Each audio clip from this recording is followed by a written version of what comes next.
Food loss to wildlife and diseases create fear as oil industry advances in Bulisa, Uganda. These are improvised bells to scare away elephants invading gardens and homesteads in Bulisa district.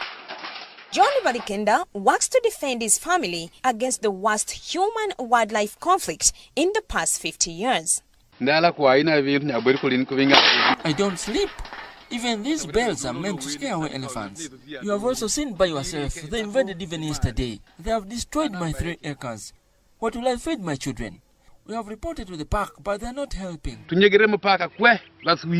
Communities neighboring Murchison Falls National Park in this district have for a year been exposed to resultant hunger, loss of livelihoods, and death.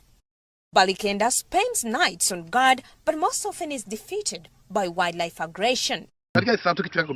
Invasions occur starting from 9 p.m. to 2 a.m. at night.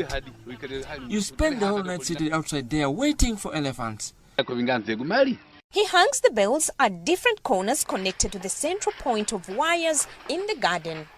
He swings it to chase away advancing elephants. They killed a young man there, more of a daytime. What should we do?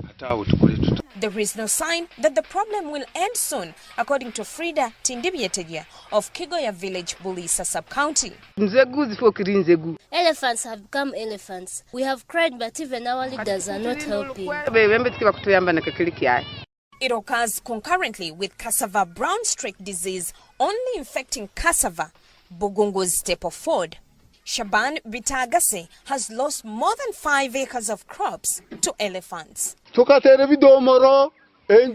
drummed jerrycans, but elephants no longer fear them. They just advance. We call upon the authorities to save us so that we don't die from elephants and hunger. Is Bulisa District local government aware of the problem? Doreen Babihemaiso is the acting district agriculture officer. Actually, we don't know what we can do because several reports have been written to our guys to come and help us take back their animals, but we are not seeing positive response. She confirms 28 official complaints registered between May and July this year, 2022, and shares her field experience. If it's cassava garden, the whole garden is cleared. Mango plantation, the plants are really broken. Babihemaiso does not forget the latest Gotliech village scenario. It had bananas, it had mangoes, all the crops that were there were destroyed. Like 2 days, the man again called me. Even the remaining part has been cleared. What do I do? She still had hope in Uganda Wildlife Authority, UWA. We reached even with him to the UWA office, but those guys now were like talking about making a trench which is not even going to be immediately. In my life, I've never heard of a kilogram of cassava going up to 2,000. If the elephants still continue, the climate change is not favorable. The diseases are destroying. In near time, we are going to face a famine. Suspicion has fallen on the oil industry-induced activities inside Murchison Falls National Park. We think it is due to oil activities in the park. Since they entered the park for oil activities, we think they have scared the elephants and they are running to us.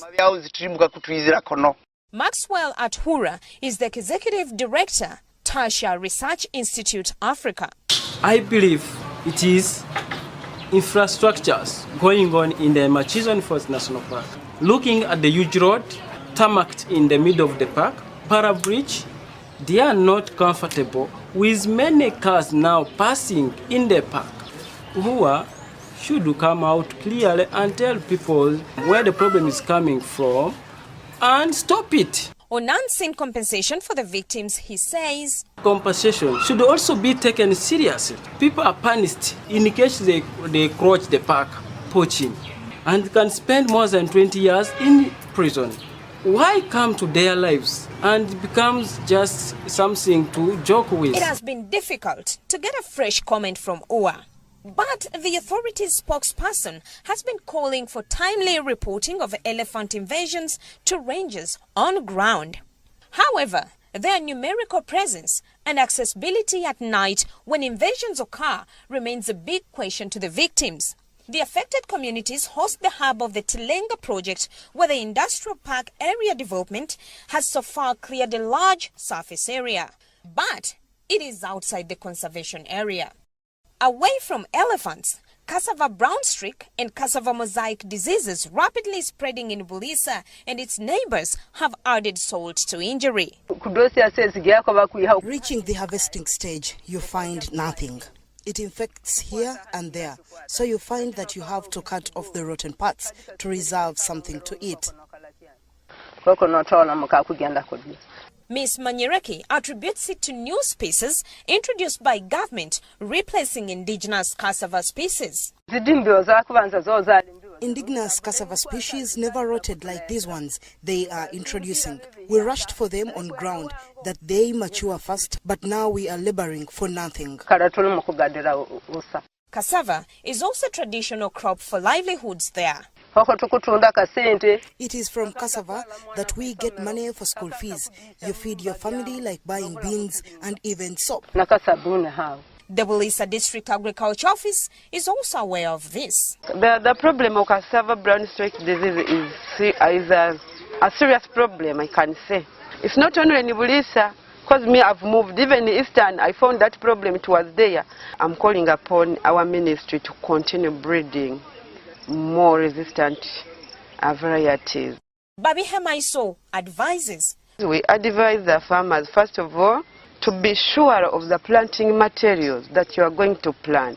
The garden should be free from the disease. You can disinfect the tools using disinfectant like jig, or get a panga, put it in a fireplace for some minutes.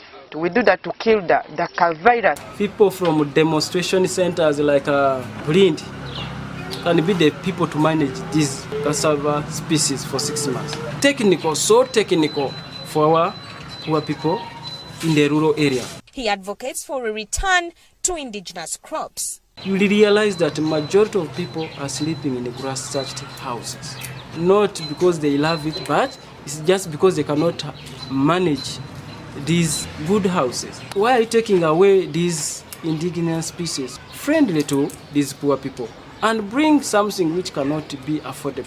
The crop destruction is frustrating the hopes of the communities to benefit from the oil industry through selling their produce to the population being attracted by the industry-related activities. It might require the government to take a deliberate action to restore and improve food security and livelihoods of these communities exposed to spillover effects of the oil industry.